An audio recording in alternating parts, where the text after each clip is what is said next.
Hello everyone, welcome to our presentation Genocide of an Urban Enclave, the addition of Metrorail to Shahbagh and the linking cultural corridor of Dhaka. On behalf of my teammates Dr. Pushpita Ishika and Assistant Professor Fahmida Nusrat, I, Farzana Mir, is going to present our findings with you. Taking a selected urban segment from the global south megalopolis of Dhaka, the objective of the study is twofold. Firstly, revealing through the historical analysis of how the urban enclave has constructed its spatial identity that later embodied the notion of a certain sociocultural identity, and secondly, by assessing a recent infrastructural initiative along that segment, the study intends to interpret how that identity is destroyed or collapsed to prevail in its glory. To understand the impact of the addition of the Metrorail in the transportation system, we have chosen the route Line 6 as it goes through a significant historical area of the city Dhaka named Romna as shown in the map.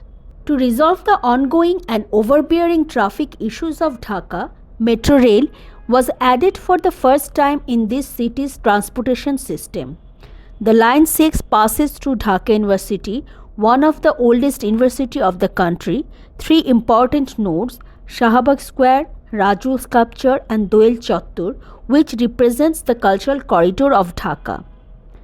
This study focuses mainly on the grey-colored route from Shahbagh Node to Doel Chattur, addressing its surrounding area as per their historic, socio-political and cultural significance. The spatial identity of the selected urban segment has been revealed through the chronological analysis of the transformation of the built environment within the area over time and the events and activities that take place within the region, which even strengthened that spatial identity and importantly formulated a distinct socio-cultural identity of the segment. Finally, the before-after pictorial comparison enables us to fathom the systematic destruction of the spatial ambience of the segment. More than 400 years ago, Dhaka began as a trade center, also known as Bazaar, on the banks of the river Buriganga. The Mughal settlements grew along the river naturally. Romna, once on the outskirts of the city, became a preferred area as the British arrived and the riverside became overcrowded. Over time, Dhaka shifted from being river-centered to focusing more on land, with Romna emerging as a prominent location. Romna originally included residences for high Mughal officials as well as gardens and green spaces. During the colonial period, Dhaka was divided into two main areas, one extending from the existing Mughal city and another, Romna, developing further away from the original city. The British cleared the jungle in Romna and constructed a racecourse and boulevard where elites could stroll in the evenings. When Dhaka became the capital of the new province of Bengal in 1905, government buildings were built south of the Romna racecourse. This area, the official enclave, later became part of Dhaka University after the partition was annulled. Shahbagh, now situated at the northern end of Dhaka University, was originally known as Bagh-e-Badshahi, the garden of the Nawabs of Dhaka. The remaining structures of the Nawabs reflect the history of that era. Madhur Canteen is the remain of the Darbar Hall of the Nawabs, while Esrat Manjil, now the site of the art faculty, was demolished during the university's construction phase. The surviving buildings in Romna from various historical periods narrate the tales of the past. After the establishment of Dhaka University in 1921, additional buildings were gradually added to the university campus. The street that divides Romna from Dhaka University became a pathway preserving the remnants of Dhaka's significant historical events through its buildings, monuments and spaces. Now, if we start walking from the node of Shahbagh to Doel Chottor, anyone can observe these important buildings. The Bangladesh National Museum, a landmark structure for its form with its immediate location on the node of Shahbagh, starts characterizing the segment as a welcoming public domain.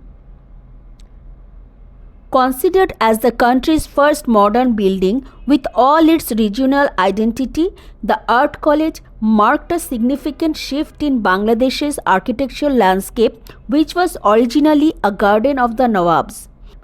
The premise has cultivated many creative minds over the time, which has again contributed in shaping the cultural identity of the people of the region. The serene landscape of the mausoleum of Qazi Nazrul Islam, the national rebel poet, adjacent to the central mosque of the University of Dhaka, reminds regularly the passerby of his contribution in our poetry and music.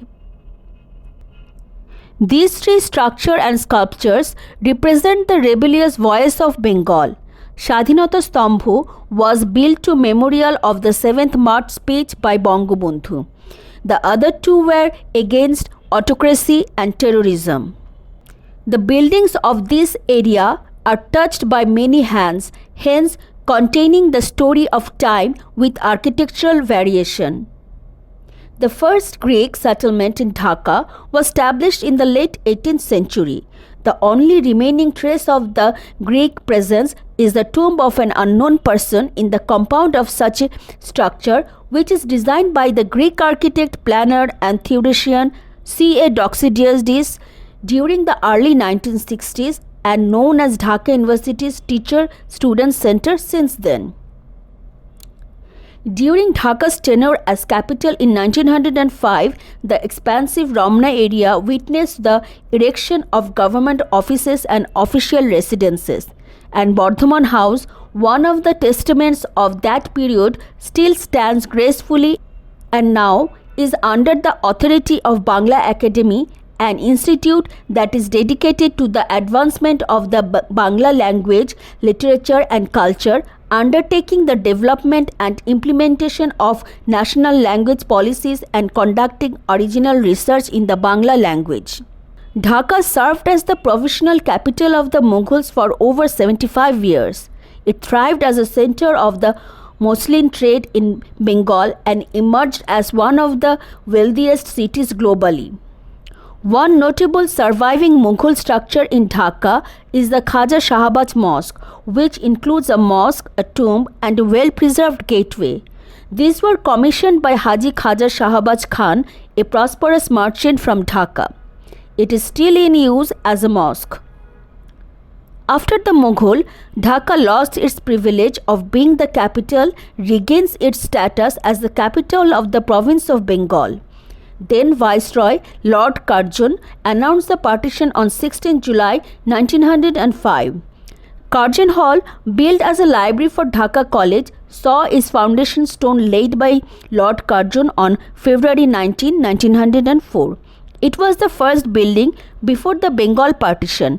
The building is an amalgamation of Mughal and European Renaissance architectural styles. In the honor of their significant contributions to the politics and playing a pivotal role in the independence of movement of Bangladesh as courageous leaders, A.K. Fazlul Haq, Hussain Shahid Sohrawardi and Khaja Nazimuddin, despite their passing on different dates, rest together under the same roof at Tin Netar Majar near Doel Chottor, just in front of Khaja Shahbagh Mosque. The architectural design of the monument is characterized by interpretation of Islamic arches.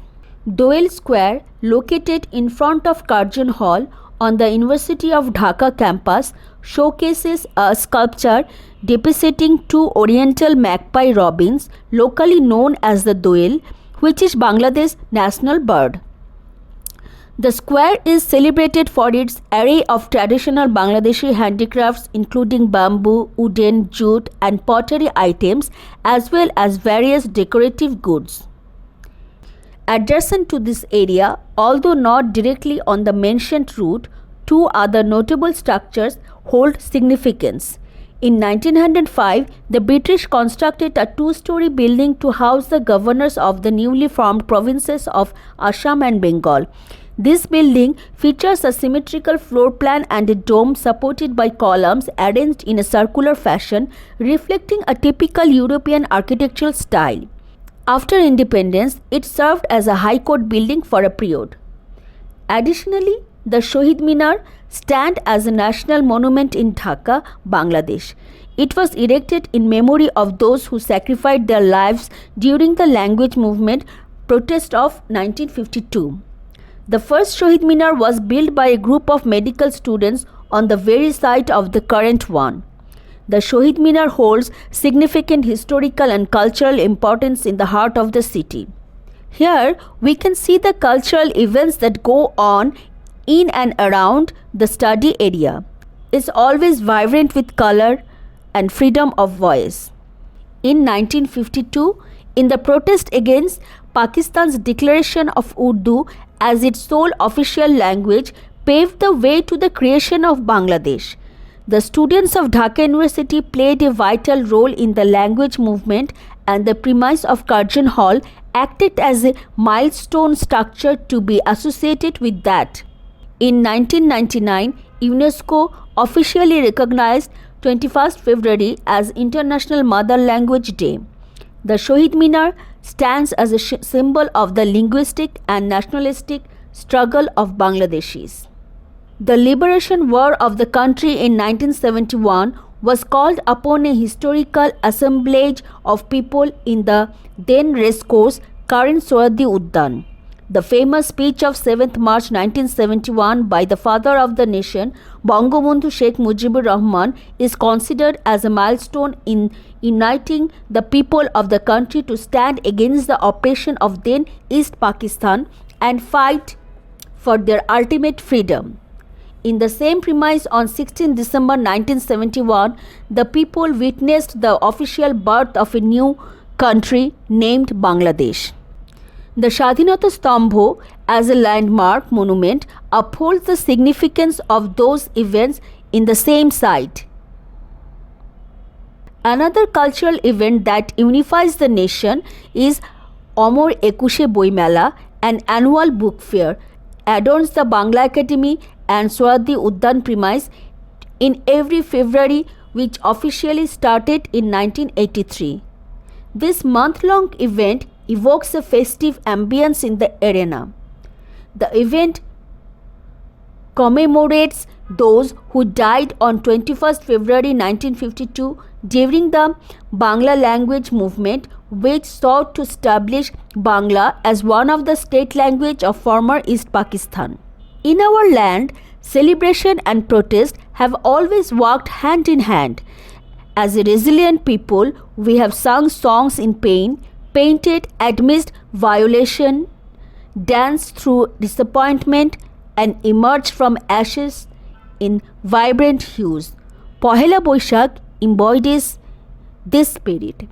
Chhayanaut, a distinct cultural organization's annual celebration at Ramna starting in 1967, served as a testament to our defiance against Pakistani oppression.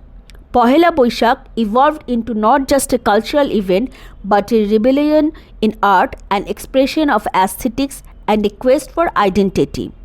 Similarly, the Mongol Shobha Jatra from the Institute of Fine Arts, which began in 1989, stands as a poignant protest against the then military dictatorship. This colorful parade is now recognized as an intangible cultural heritage by UNESCO. The 1990 mass uprising in Bangladesh, also known as the 90s anti-authoritarian movement, witnessed various political activities along the segment. The significant sacrifices of general people fueled student protests, demanding the fall of the then political authority. The movement marked the transition from military rule to parliamentary democracy in Bangladesh. Dr. Milon Memorial, bearing the memories of the unjust murder of the physician, also keeps alive that tumultuous period of the state. The Santras Birodhi Raju Sharok Bhaskorjo, A notable memorial sculpture near TSC at the University of Dhaka commemorates activist Moin Hossein Raju, who was killed in 1992 while protesting terrorism in student politics.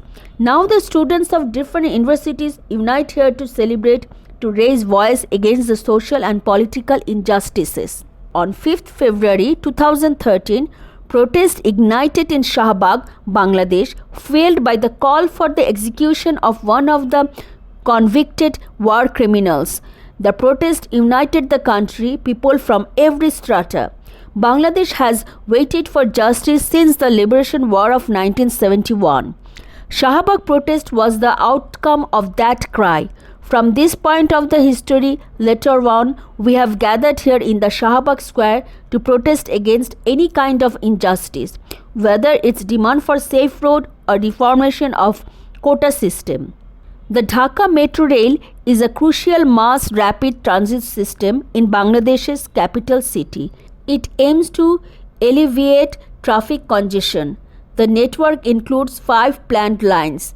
MRT Line 6, operational since December 2022, MRT Line 1 and MRT Line 5 under construction, and MRT Line 2 and MRT Line 4 in planning stages. Initially planned from Uttara to Saidabad, MRT Line 6 route was altered to Motijhil following the objections and suggestions, including a proposal by eminent Professor Jamilur Reza Chaudhuri to route through Bangla Motor. Despite protest from Dhaka University students regarding potential disruptions, the route near Teacher Student Center was confirmed by the government, assuring minimal impact using sound insulation technology. Let's look at the places we have gone through before. What are they now after the MRT Line 6? Limited skyline, sound suppressing the voice of people, abolition of roadside vendors, one single mass that was cut into pieces, the vibration and sound that is continuously affecting the historic properties of the area. Unfortunately, this city has hardly any urban plazas or dedicated public squares. But the segment holding Shahbagh, Ramna and its adjacent areas has gradually constructed an all strata people-centric domain.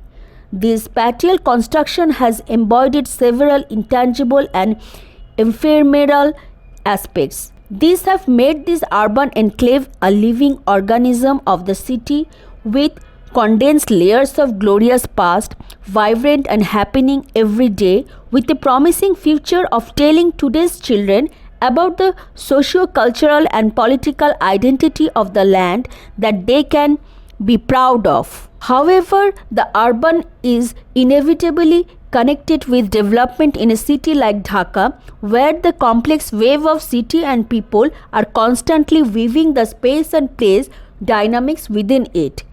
Therefore, the inclusion of Metrorail is not a surprise, but at the cost of what? What has made for the mass people's comfort has silently shattered this long accumulated and hard-earned spatial character of the urban segment.